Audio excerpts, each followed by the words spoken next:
Hey dudes, welcome to Splat from the Past, the only 80s themed horror and sci fi show where things can get totally radical. Now, today, I will be welcoming a very funny and talented Canadian character actor, and I am talking about Derek McGrath.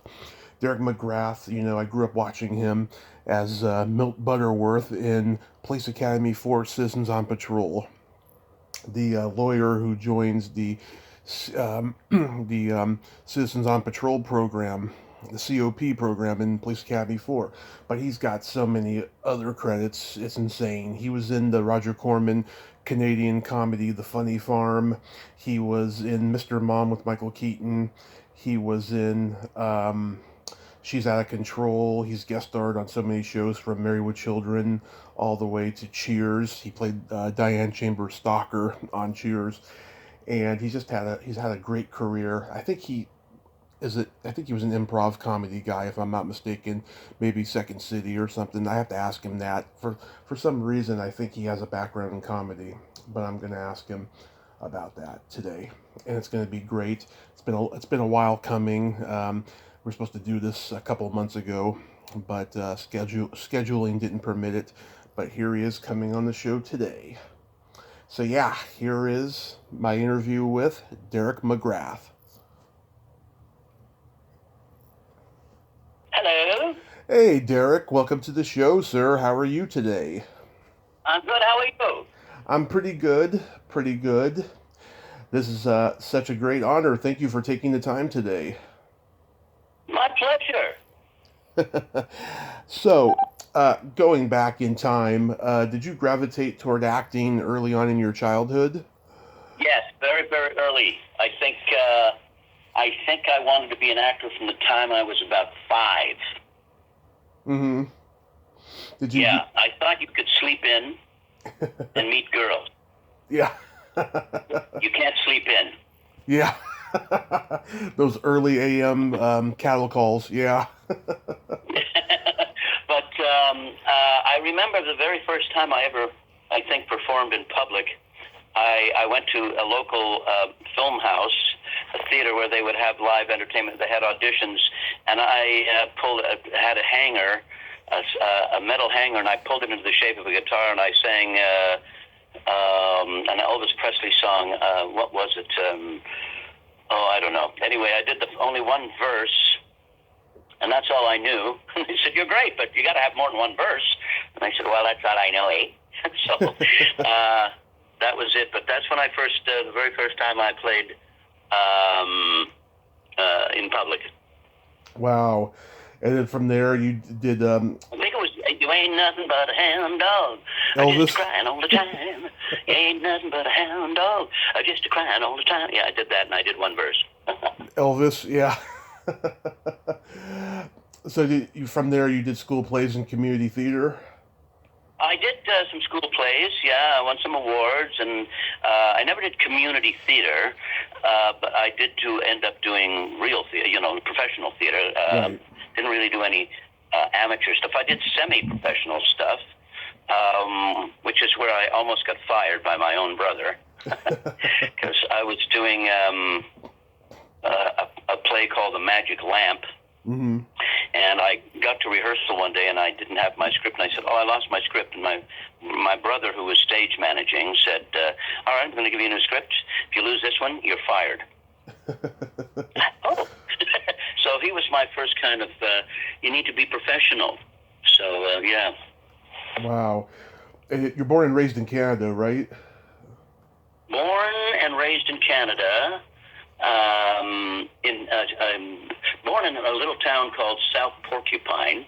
Mm-hmm. It's so small, there is no North Porcupine. There's just South Porcupine. That's it. And but I actually grew up in Timmins, Ontario, which is about 500 miles north of Toronto, where it gets to about 60 below zero in the wintertime. Right. Very cold. And then I moved to Toronto when I was about 15 years old, and moved to the United States of America in, I think it was 82 that I first went down there. Oh, okay, nice. Yeah, my birthday is 2 days after yours. July 17th? Oh, it said on IMDb you were June 4th. I'm June 6th. Yeah. It also says I was born in 1951. No, I was born in 49. Not exactly accurate, I'm afraid. Yeah, that Oh, stuff. okay. Yeah, I've seen that quite a bit with guests that their birth date is inaccurate on IMDb. Yeah, I don't know how to change that. I guess you have to take out an account or something, or it gets us away. But what the hell? It gives me 2 more years, makes me 2 years younger.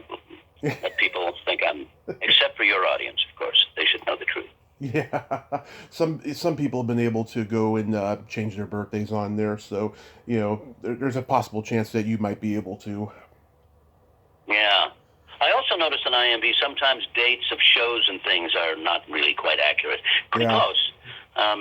But sometimes there are inaccuracies. I agree. Yeah. So you were in a production of You're a Good Man, Charlie Brown. Yes. Yeah, Way. That's actually was my first fully professional show. I played Linus. yeah.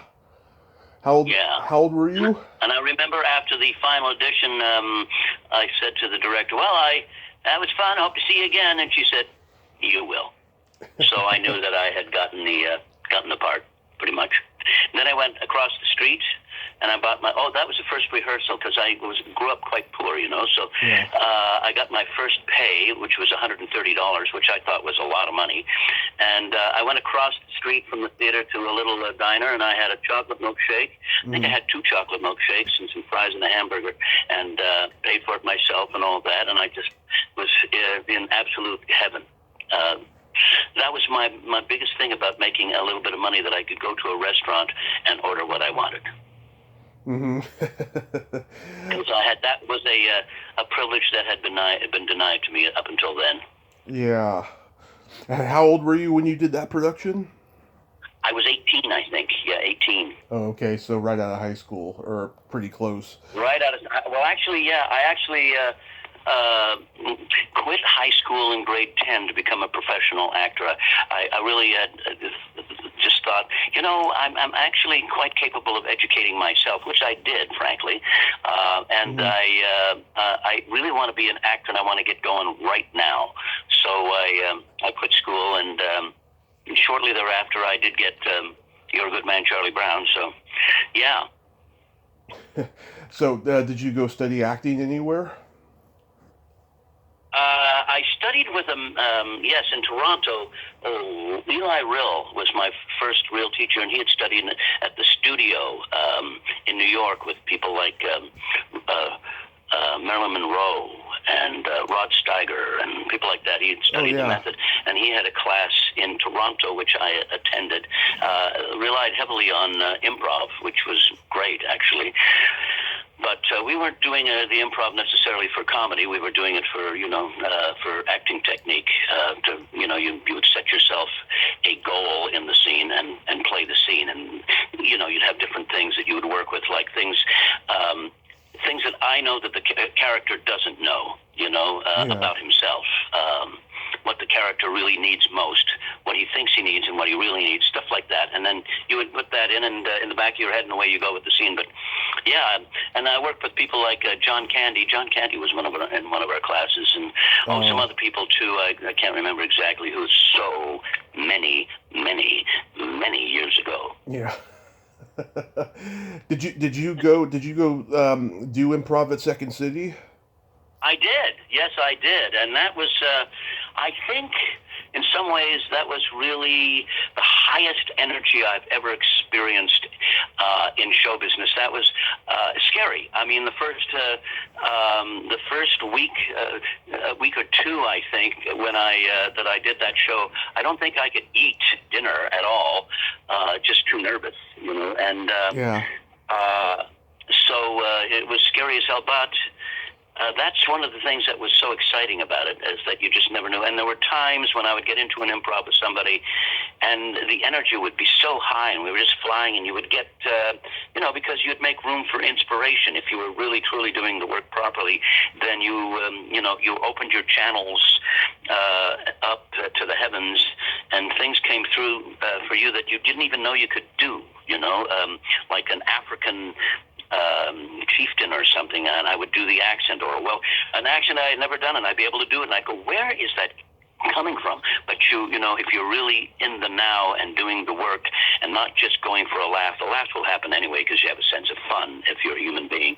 So you would just be in the moment, and the other person would be in the moment, and we would literally know what we were going to do next. Yeah. It was, improv. I'm actually, at the age of 71, a little afraid to do it now. I've been invited, and I go, no, I don't think so. Yeah. I like having the lines and maybe do a little improv, but I don't know. It always works out. I'm just scared of it now. But I did it not too long ago because I was and somebody said, what are you so nervous about? And I said, well, I'm just scared. And they said, well, why are you doing it? And I said, because I'm scared. That's why I'm going to do it. So I did do it, but yeah, I still find it very scary. Yeah. Who was there when you were there? Oh, Andrew Martin, Marty Short, Andrew Martin, Marty Short. Some people you probably wouldn't know. Ken Innes. Boy, now I can't remember. It's so long ago. But Marty and you John Candy would come by occasionally, but he had actually moved on. But he would come by and do improv with us. Mm-hmm. Some other people you wouldn't know. John Hempel. Oh yeah. Tony Rosato. Oh You wouldn't know these people. Where did you grow up? I'm from San Francisco, but I know exactly who those guys are. John Hempel is an occasional actor on Schitt's Creek. Yes. Well, and we did an epic scene called Sartre, where Jean-Paul Sartre dies, goes to heaven, meets God, and tries to prove the non-existence of God to God. John Hempel played God. And Tony Rosato and I did a scene called Groom, which one night we were improvising, I think went for 25 minutes, which was huge no-no. We didn't know that it was going that long. We were just in the scene and just improvising away, and the scene was taking its natural course, and we were telling the story. And when it was over, it was 25 minutes, and people were ready to kill us, the fellow actors, but because really they should go like 4 or 5 minutes at the very max. Yeah. Tony Rosato was on Saturday Night Live. I thought he was very underrated.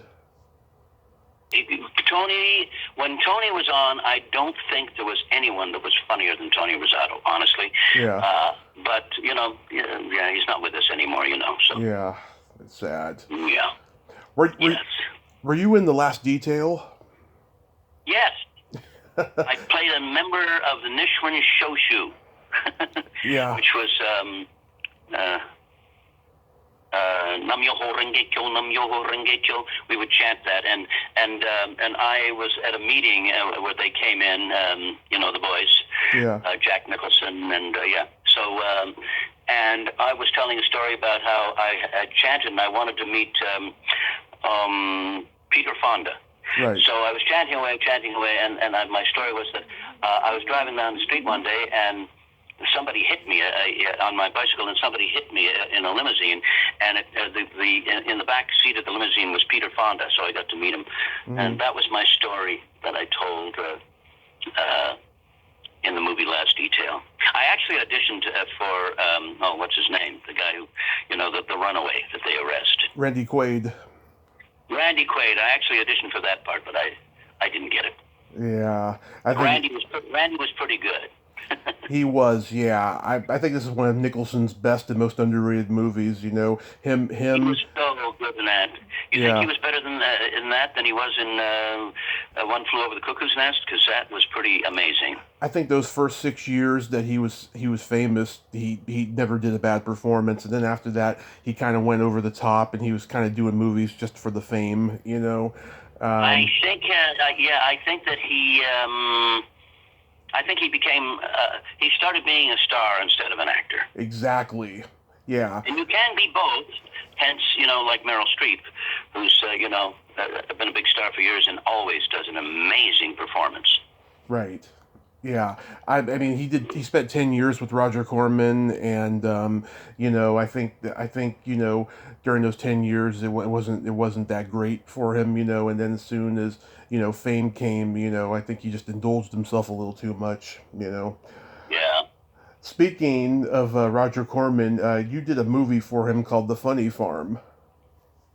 Oh my God! Yes, the Funny Farm, um, which was supposed to take place in L.A., of course, at the Comedy Factory, or whatever, not the Comedy Factory, Comedy Comedy Store. Store, yeah. That's basically what it was based on. Except that we shot it in Montreal, and when there was supposed to be an earthquake scene, and some of the extras were given lines, and they were just supposed to say, well, they were supposed to be saying earthquake, earthquake, and but it came out earthquake, earthquake, earthquake, and it came out with this big French Canadian accent, which was, didn't really suit Los Angeles, California, but there you go. Yeah, I mean Howie Mandel's in it, Miles Chapin, Peter Ackroyd, Maurice LaMarche, just great comedians. Yes. Oh, Maurice LaMarche, by the way, is probably the most talented voiceover artist in America today. He's brilliant. Yeah. Brilliant. Absolutely brilliant. Yes. Flawlessly brilliant, I have to agree. Then Yes. you played an executive in Mr. Mom. Yes. Well, you got IMD up front on your screen right now, don't you? Yes, I played executive number one. Yeah. My big line was, "She doesn't know her ass from a Cheerio." Yeah. Yeah. That was just after I got down there. So yeah. Yeah. Michael Keaton, I heard he still gets people coming up to him saying that that's their favorite movie and that really helped them through their divorce and stuff. Wow. Michael Keaton is a lovely, lovely man. I worked with him on that movie. I really didn't have a lot of scenes with him. I think just that big scene. Mm-hmm. And years later, he came up to Toronto. I think when I was doing something at Second City, and he came up. I don't think I was in the company. I was just visiting or something. And he came up and said, "Hey, Derek, how you doing?" It's like, holy mackerel! He remembers me from way back then. Yeah, that's great. That's great when they remember you. I could, flatter myself into thinking, well, maybe it's because he knows my work, Yeah. I did have a very big compliment once from a very controversial actor now, Mm-hmm. Robert Blake. Oh, yeah. You know that,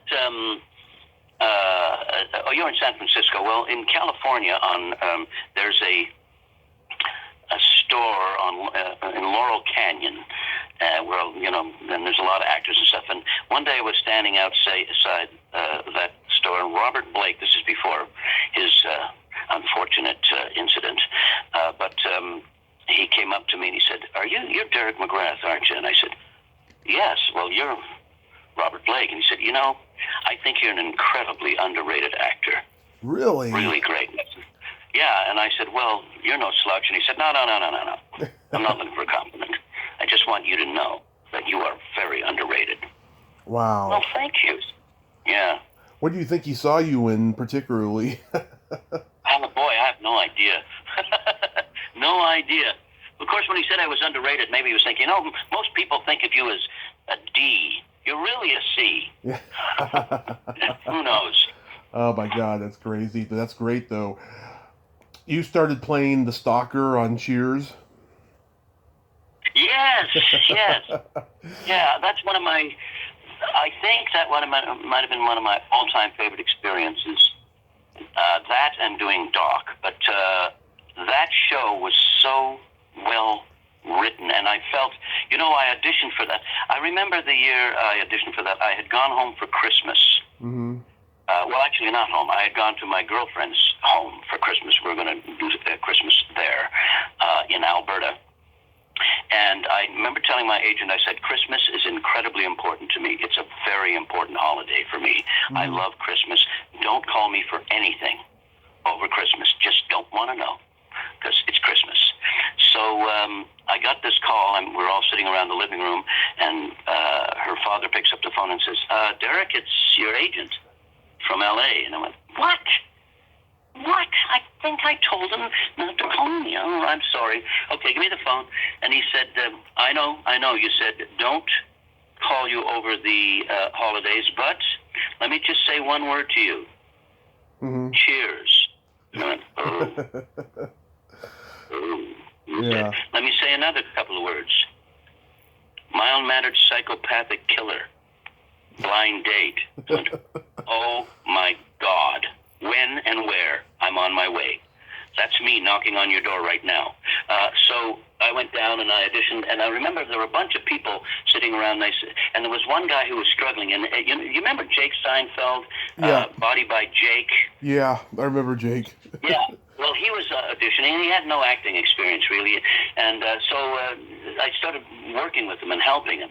And he said, what are you reading for? And I said, I'm for Andy. And he said, that's what I'm reading for. And I said, yeah, I know. He said, well, why are you helping me? And I said, well, to tell you the truth, Jake, I've got this role. This is my role. You can do as great a job as you could possibly do, but this one is mine. I just know it. And it's got to be me. So I got the role. And, man, I was so happy. That was because really the scripts were so well written that all you had to do was show up and tell the truth. Because the situation, the writing, I mean, in the back of your head, you know it's comedy. But I didn't really push the comedy. I just played it because you can play it for real, and it's just so well written. That show, I think, was genius. Yeah, it was brilliant writing. It was like it really brought sitcoms back, because sitcoms was kind of out on the skirts for a while. That's so true. That is so true. Yeah. Yeah, I remember people gave Cheers credit for doing that, and it's accurate. Yeah. Yeah. Did you tell it was also smart. It was very smart comedy, so. Yeah. Yeah. Did you tell Shelley Long that you were in Second City in Canada? I don't think so. I heard a lot of stories about her, and people had their problems with her, but she was always extremely nice to me, so, I have no problem with, I had no problem with Shelley Long. That's good. Have you heard stories about Shelley on that show? Not on that show particularly, but just in general, about how, she left the show because she thought that the show was beneath her, and that she was going to be a movie star and stuff. Just that kind of stuff. But other than that, no. In fact, I actually interviewed her best friend, who was her roommate in college, who she ironically replaced at Second City, Ann Ryerson. Yeah, Ann Ryerson. Oh, lovely. Yeah. Lovely lady. Yeah. she's a great lady. I don't know. Yeah, I had a great time with her. Then you did an HBO Western movie called Draw. One of my all-time favorite characters I ever played, Reggie Bale. Yeah. Born in a barn. I had such great scenes with Kirk Douglas. Yeah. And I got to, fire a gun, and I got to, actually I got shot in the hand, and I literally got shot in the hand it was just a blank, but there's a scene where James Coburn is lying drunk in a bed, and I find out that he's a big drunk, so I'm taunting him, and I pour some liquor on the floor, and I say, go on, lick it up. And he says, Reggie, you're pushing it, or whatever he says, and then I say, lick it up. And he reaches under his bed, and he pulls out a gun, and he shoots at my hand. Well, I'm not acting in the scene because it hit the little bits hit me in the hand, and I went, and that's not acting. It actually hit me, and it hurt. But and people freaked out because that's the time that that actor put his gun to his head and fired it, and it had a blank, but it actually killed him. So the people on the set were freaking out. Are you okay? Are you all right? I'm so sorry. I put it to the least amount I could.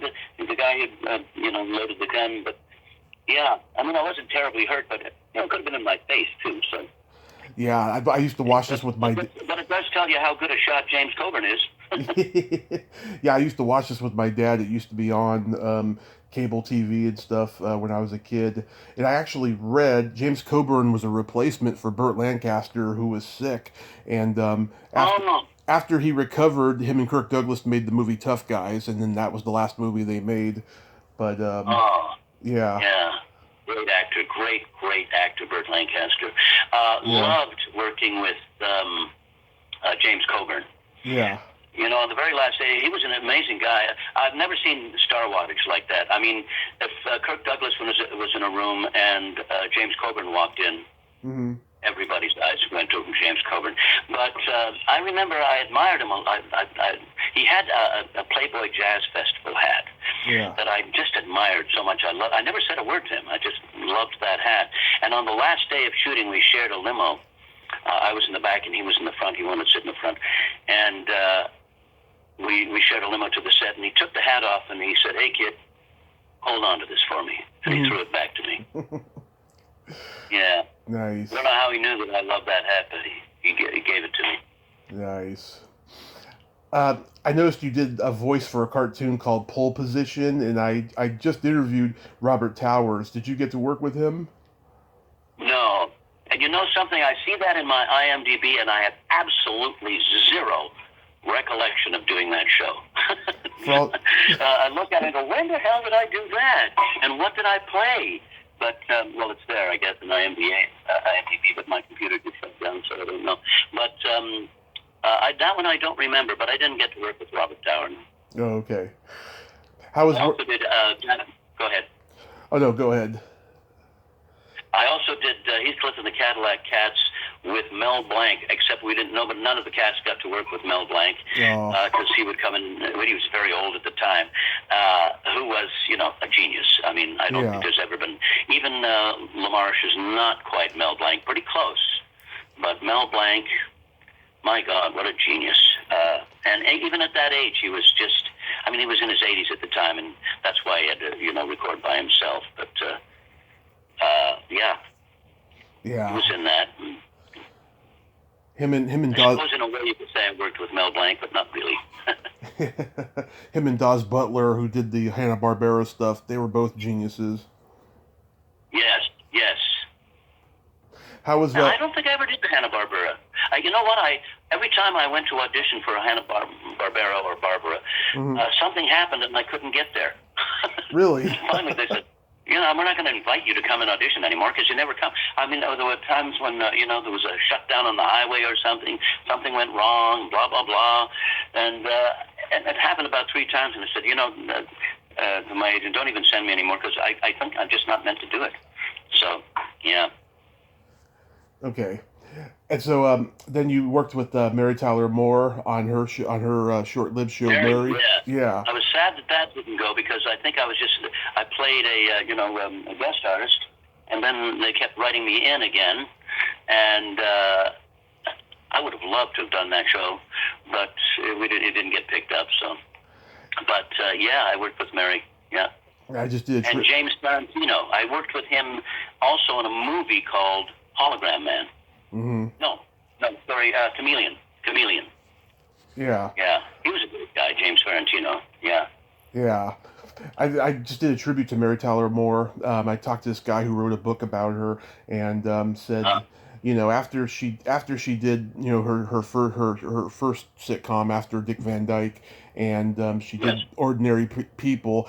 She she went on this self-destructive path, and like everything that she did on TV didn't hit, you know, and this was one of them, and it was quite sad, you know. Yeah, really sad. Enormously talented. Yeah, well, you know, that tragedy can do that to you. But yeah, it sure can. You know, my earliest memory of you, and every time I think about you, I think of you in Police Academy 4 Citizens on Patrol. Oh man, that was so embarrassing because I had a whole storyline in that movie. Yeah. And the director, and I played a lawyer character with no social redeeming graces whatsoever, just totally out for himself. And that's what I thought was funny about the character. And the director, Bill from Nova Scotia, anyway, whoever directed it, well known, but I can't Oh, remember his Jim name Drake. now. He said, "Well, we're getting a little bit of heat from the studio. They're saying your character is too mean. They want to write a scene where you rescue a cat from a tree just to soften you." He said, "I don't really." Bill Clark wasn't anyway.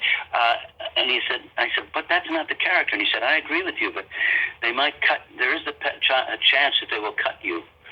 Cut your stuff out if they don't like it."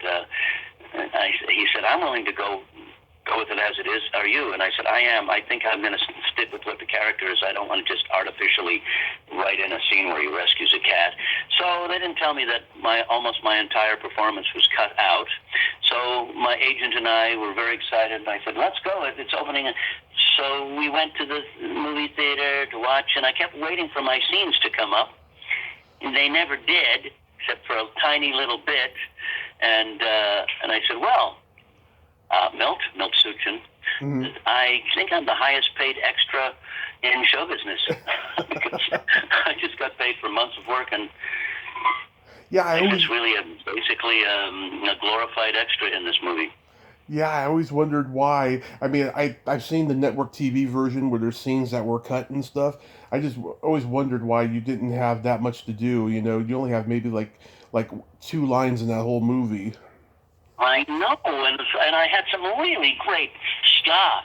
And I remember somebody coming up and saying, "Hey, who's this little shit who's stealing this movie from me?" I can't remember who it was, but I had a whole bunch of stuff, and I didn't get to steal the movie.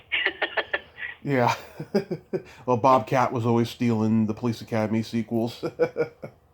Yeah. Yeah, I just interviewed Corinne Boyer, who played his love interest in it, and she's a lovely person.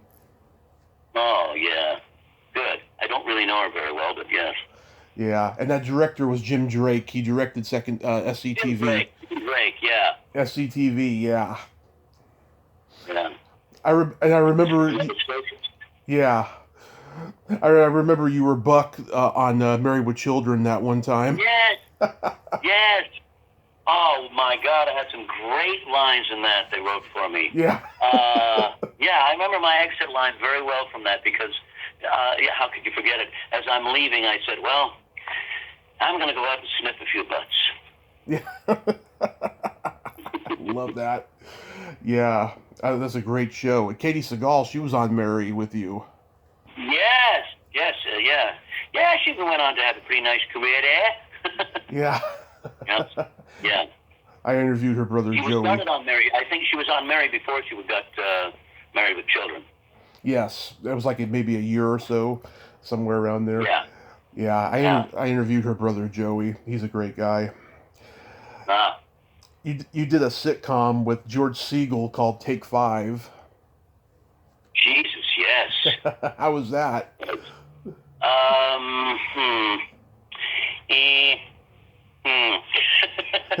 Not that great. Not that great. George was, I don't think I want to say too much. Oh, that's sad. I think he's... George Segal still with us? Yeah. He was still alive? He's still alive. I think he's been retired. Yeah, I don't think I'll say anything. I just want to say stuff, about him, but he wasn't very relaxed. Yeah. He was very, very intense. Yeah. And for reasons I know, but don't wish to say. Okay. Forgive me. Yeah, no, it's fine. I don't want to trap him. Yeah, no, it's fine. I just think he was a very underrated leading man in films. He was brilliant. Remember him in Who's Afraid of Virginia Woolf? Yeah. Yes, and many other things. He was particularly good at comedy. Mm-hmm. I think. He was brilliant. I agree. Yeah. Yeah. But he got into a self-destructive thing too. Let's put it that way. Okay. He was very self-destructive. How was working with Melanie Chardoff? Oh, wow. I remember, I have a fond recollection of, I don't remember many specifics, but I just remember really liking her. Mm-hmm. Yeah. That's about all I remember of Melanie. Yeah. Well, you're bringing some names up. You're going back, I should study my IMDb So and then look all these people up and remember them. But yeah, Melanie Chardoff was really good.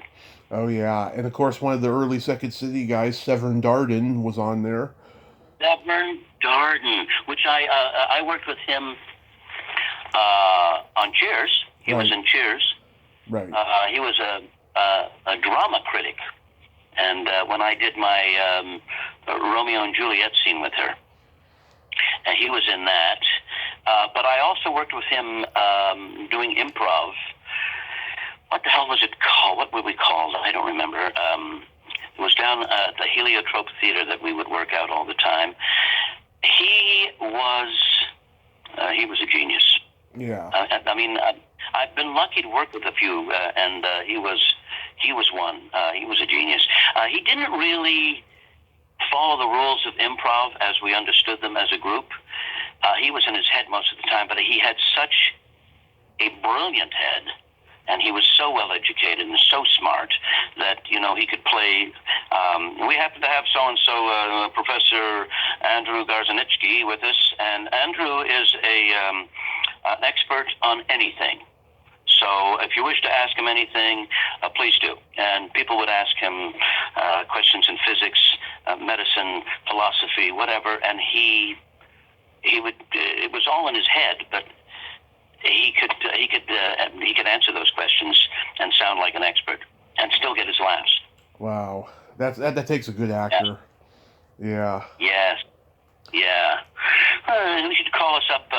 He'd call me up, me and my lady at the time, and he would call us up. Hello, it's Seven, and then he would just be brilliant on the phone. But that's how he always spoke to us. Hello, Seven. Yeah, he was brilliant. I've got to do him someday. I must do Seven sometime. You should. Yeah, that would be hella funny. How was the Dallas experience? Dallas, oh my God. Well, Dallas was, I have good feelings and bad feelings about Dallas because I was really a regular. Mm-hmm. And, I mean, I got to work with all those wonderful people and the fabulous Linda Gray. I mean, you think she's beautiful on camera, she's twice as beautiful off camera. Yeah. And I would see people, I loved my character, by the way. I absolutely loved Oswald Valentine. And I loved doing a bit of a Texas accent. I loved doing those kinds of things. I like characters. Just playing me is not that, it's not as much fun. So I got to play that out there character, and I got to work with Linda Gray, and like I said, she was lovely. The first time I was on the set, you're nervous. You're doing Dallas, and it's a big show, and you're getting a big break, and she came up and she said, "Oh, Derek, could you help me a little with this scene because you're so good at comedy, and I think this has some humor. Could you help me out with this?" And of course, it makes me feel pretty welcome and pretty relaxed. She thinks I'm, because you're wondering what they think of you, of course, because they're big stars. And I remember watching actors work with her and kind of fall in love with her in the scene. I remember this guy playing a scene. He was a politico of some sort, and he was doing a scene with her. And as he's doing the scene, he started to stumble in his lines, and he kind of just drifted off into her eyes. Right. And he just kind of fell in love with her on the spot. And if we were shooting, I remember one day we were shooting out an exterior, and there were some workmen, and they were kind of disturbing the scene. And so they sent Linda over to talk to them, and she just charmed the hell out of them, and they just shut everything down and let us shoot the scene before they picked up their work again.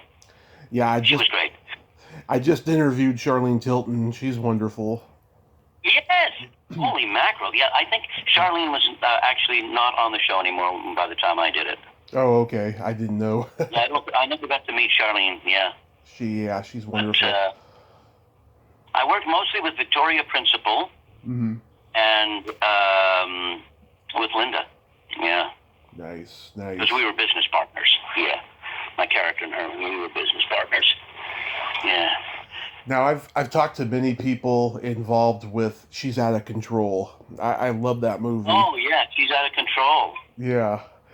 How was that with experience working Tony Danza. with Tony Danza? Yeah. Yeah. How was that experience working with him? Wait a minute, that's the movie. Yeah. I also did his series. Who's the boss? What was his series though? Who's the Who's the boss? boss? Yeah. Yeah. I remember almost nothing about She's Out of Control, but I do remember working with Tony on his series. And the day I was supposed to go and start shooting, my agents got the day mixed up. And I got a call at home, and they said, "Where are you? We're at the table read." And I went, "Well, that's tomorrow." They said, "No, it's now. It's today." And I went, "Oh, jeez. Oh, no." So I said, "I can be there in 20 minutes." So I jumped in a car, and I drove to the studio and got there, and I said, sorry, and we sat down and read. And Tony, who could be a little bit, prickly, he... after the read, he said, "Well, that was worth the wait." Oh. I said, "Oh, thank God!" And so that everything was forgiven. But yeah.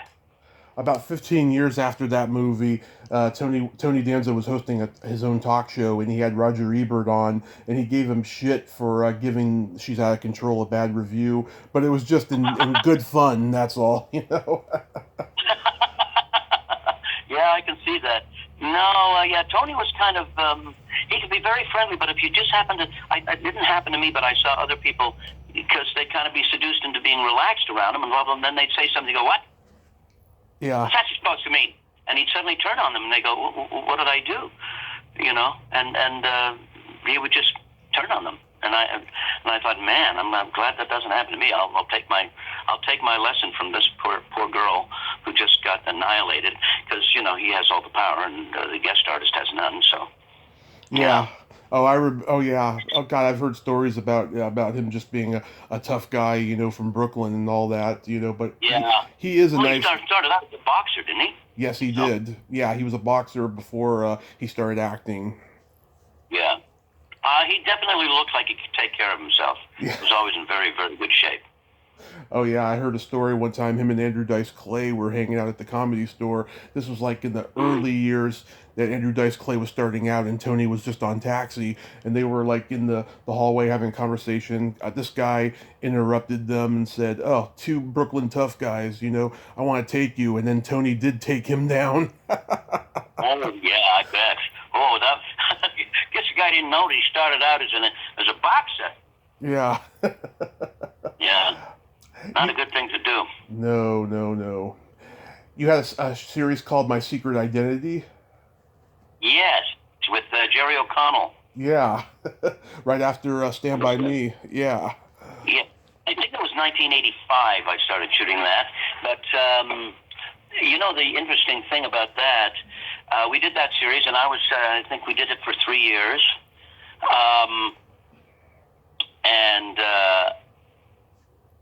29 years later, I worked with him on, what's the show he's doing now? Parker, now I've forgotten. Jeez. Parks and Recreation? What's the show huh? Parks and Recreation? No. No.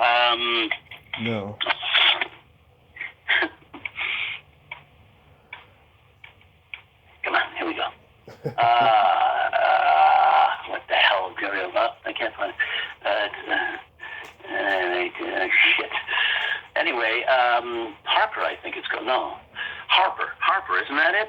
I'll look it up. Mm-hmm. But go ahead. All right, look it up. Anyway, it's a series he just did recently. He shot in North Bay, up here in Canada. Yeah.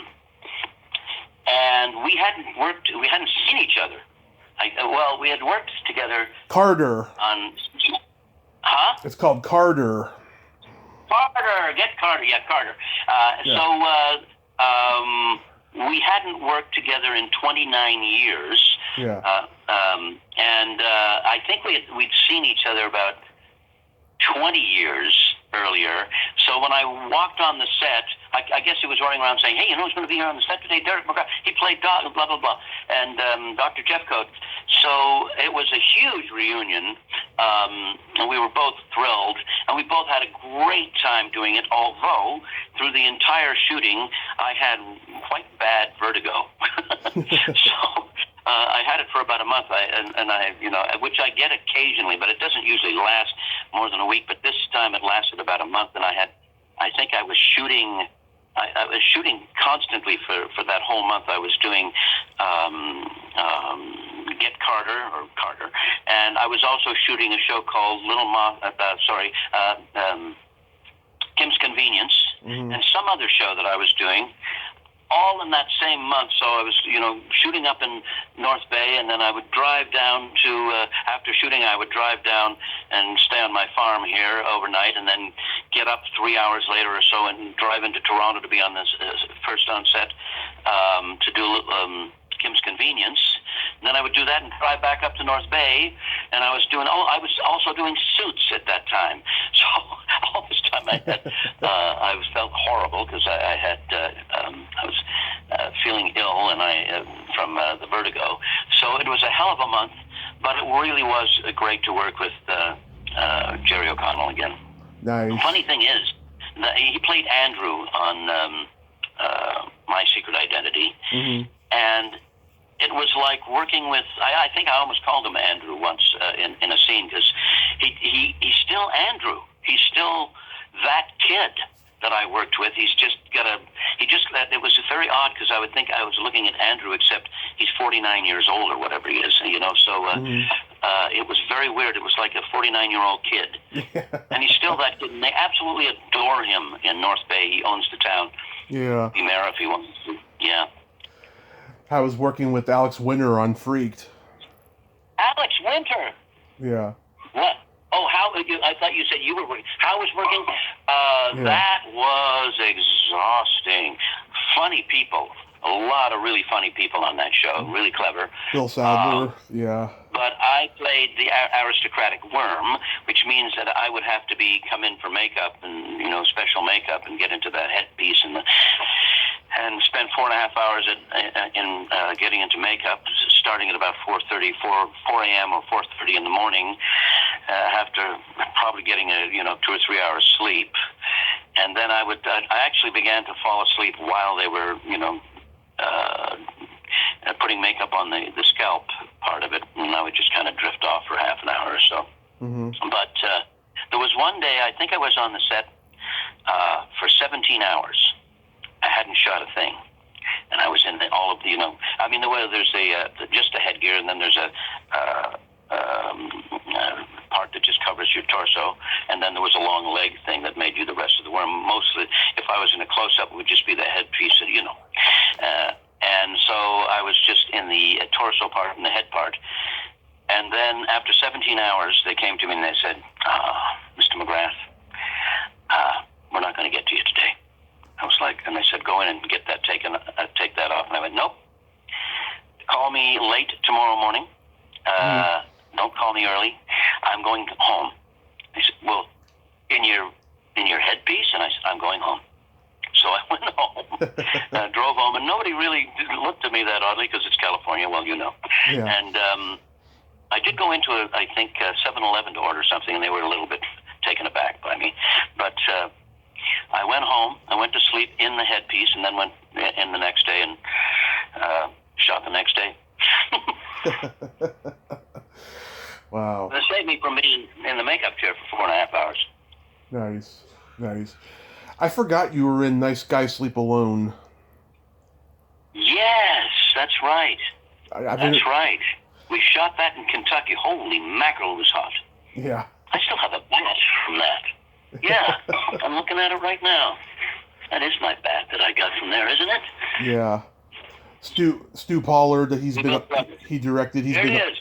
Yeah. Nice Guys Sleep Alone, and it's got my name on it. It's a Louisville Slugger. Yeah. Yeah. Derek McGrath. I still have that. The director sent it to me after we finished shooting. Yeah, Stu Pollard's been on the show. He's a great guy.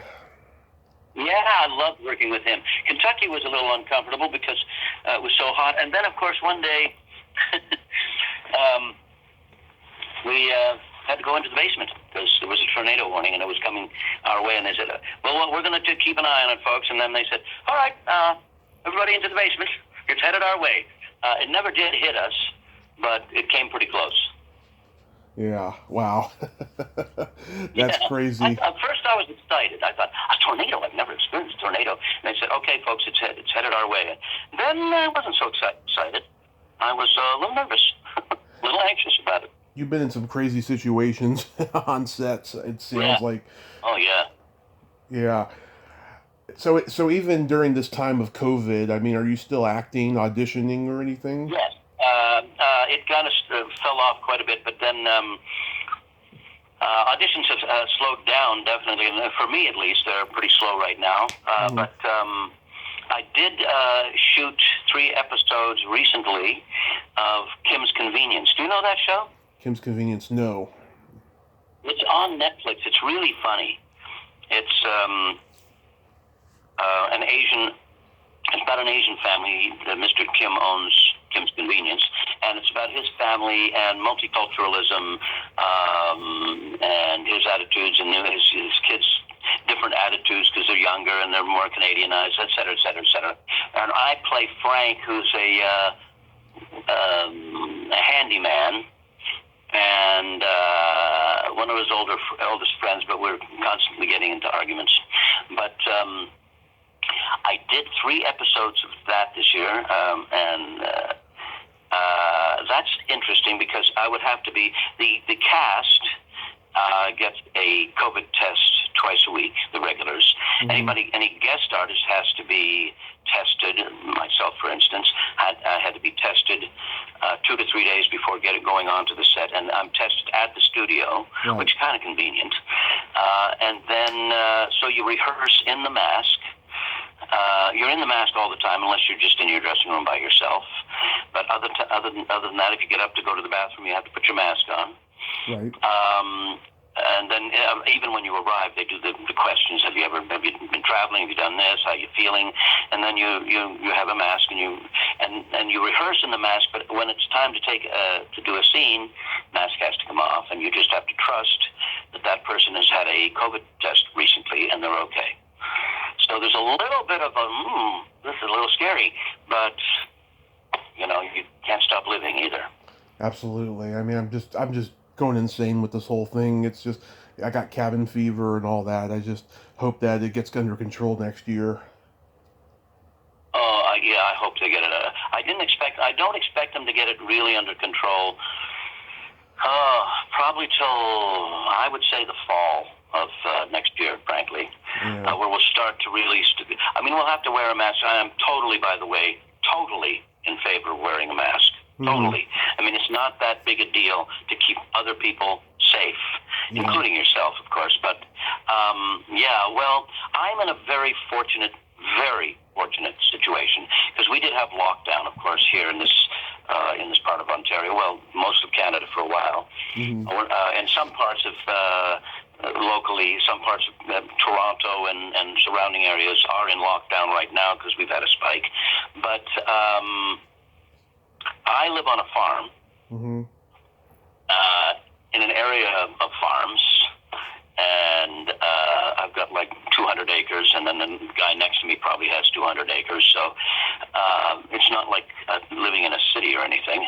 And but I have my own little community because I have there's another house on the farm, very similar to mine, and my best friend and my goddaughter live there.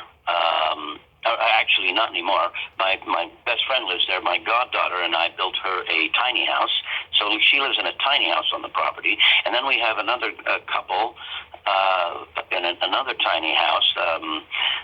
Wonderful people. The wife is an artist, and he's a web designer, amongst other things. And then we have one more tiny house being built. So we have like a little community. It's like a little village, the village of Peacefield acres, and we have some chickens. So if I want to go for a walk and get some exercise, or even if I just want company, I can invite them over for dinner because we're in a bubble. So I have like a little village that I live in here. So, and even if I do go to town, because we're in an area of low risk, I mean, you just have to wear your mask, of course, but it's a lot different than, being in a lockdown, living in a walk-up apartment or something in the city. Yeah. What year did you leave L.A.? Are you living in an apartment or a house or? Apartment. Yeah. Yeah, that can get difficult. Well, are you in lockdown now? Oh yeah, we're on lockdown over here. I mean, it's a smaller town I'm in, and there's small cases of COVID over here, but it's not huge, which is good. It's terrible for the families involved of who are, but we do have lockdown here. It just started again last week, and oh my God, it's driving me insane. Yeah, I know. I really, I can't believe.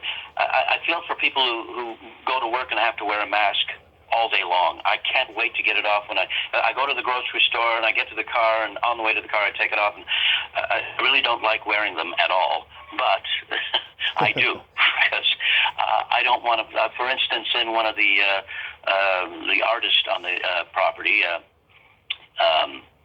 she's pregnant, so. I'm not going to do anything to risk her health.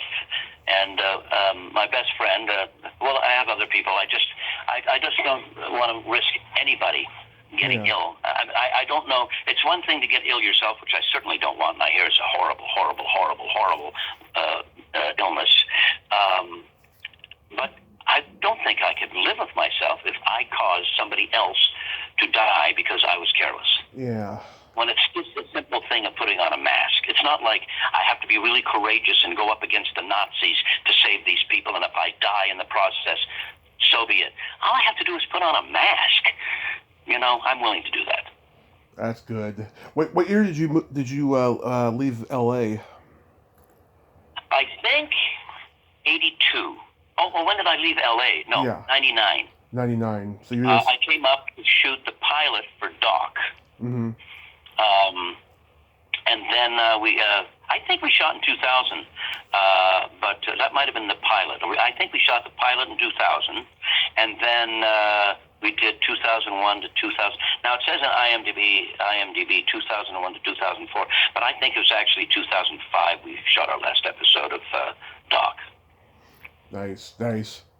Oh, one thing I wanted to ask you, I don't know if you were aware of this at the time. There's a horror comedy movie from the 80s I love called Transylvania 65000, and the director Rudy DeLuca, the writer-director, he considered you and Harry Anderson to be cast in it.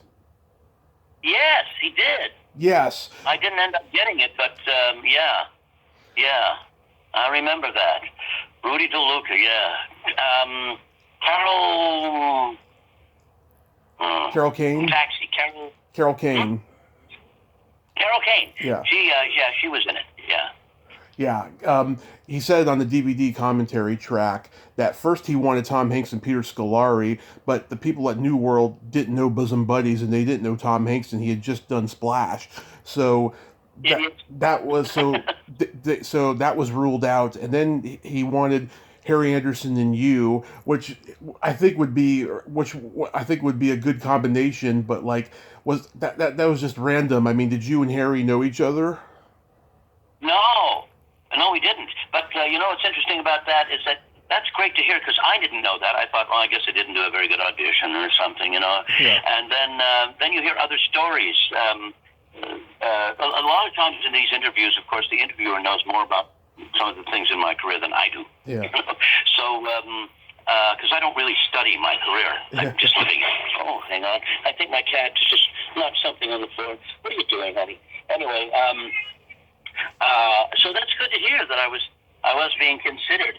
And sometimes that happens. People.